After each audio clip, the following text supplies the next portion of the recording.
Hi, this is Jordan. This month's XDA Developer TV is brought to you by the Samsung Smart App Challenge 2012. Enter for your chance to win your piece of over $4 million in cash prizes by clicking the banner at the top of xdadevelopers.com or by visiting developer.samsung.com.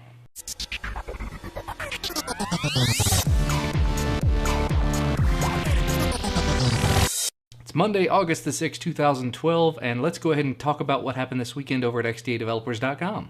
In a bit of interesting news and long-awaited news, HTC and Sprint got together this weekend and released a long-awaited update to the Evo 3D to bring Ice Cream Sandwich to it, leaving the grand majority of Evo 3D users saying, okay. Essentially, it's a bit of day late and dollar short plus buggy software equals okay, time to get a new phone. Somewhere between that and, yeah, the community has already put together something better for me, so bye. And by buggy software, yes, I do mean buggy software. They released this over-the-air update this weekend or sometime late last week, and essentially it's got a big old bug in it in terms of Bluetooth. But thanks to XDA forum member Mikey XDA, we do have a fix for that Bluetooth bug, so if you do want to use the official HTC and Sprint verified Ice Cream Sandwich version, you can go ahead and do that as long as you apply this patch to it to make sure that everything goes smoothly. And if you do decide to stick with Ice Cream Sandwich on that, or on whatever device that you're on, if you happen to be stuck on Ice Cream Sandwich and won't be seeing a Jelly Bean update anytime soon, we've talked before about Google Now being available for Ice Cream Sandwich by way of the XDA forums. Well, as of this weekend, Google Now is now available for Ice Cream Sandwich with working voice capabilities. XDA senior member Lenny Kano posted the updated APK that integrates with the Ice Cream Sandwich built-in voice search instead of trying to use the Jelly Bean one. And there are 3 different ways to install this. So if you're on an Ice Cream Sandwich-based rooted ROM and you're interested in having Google Now running on it,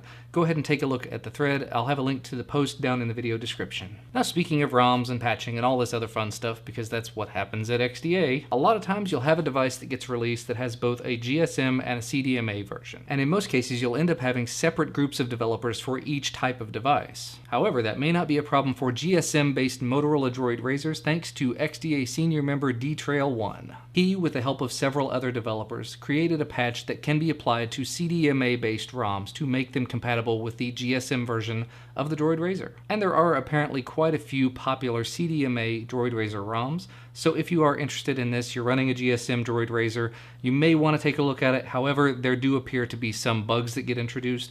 For example, there's one particular ROM where the camera stops working if you change it to the GSM version. Anyway, for more information and to see the original development thread, go ahead and take a look at the link that I'll have down in the video description. Moving in a completely different direction, a lot of you are web browsers on your Android-based devices, and a lot of you use browsers like the built-in browser or Chrome or whatever else. Well, a new beta version of the Dolphin browser with a brand new Dolphin engine on top of it is now available. It claims to be 5 to 10 times faster than the inbuilt Android browser and up to 100% faster than the Chrome browser at times. Not quite 100% on what that means, but whatever. Basically, stability, improvements, and faster, and Flash, and HTML5, and all sorts of buzzwords like that make this sound like a really excellent browser. So if you haven't tried Dolphin before and you are interested in trying out something other than the built-in browser or Chrome or Firefox or Opera or any one of the other bevy of browsers available for Android, this may be worth giving a look. So go ahead and head on over to the forum and take a look. And the last thing I'd like to talk about, if you are a ROM flasher, and if you're an XDA forum member, there's a very good chance that you are. You've probably had more than your fair share of Nandroid backups. However, for the traditional user who doesn't always reboot their phone every 25 seconds or something,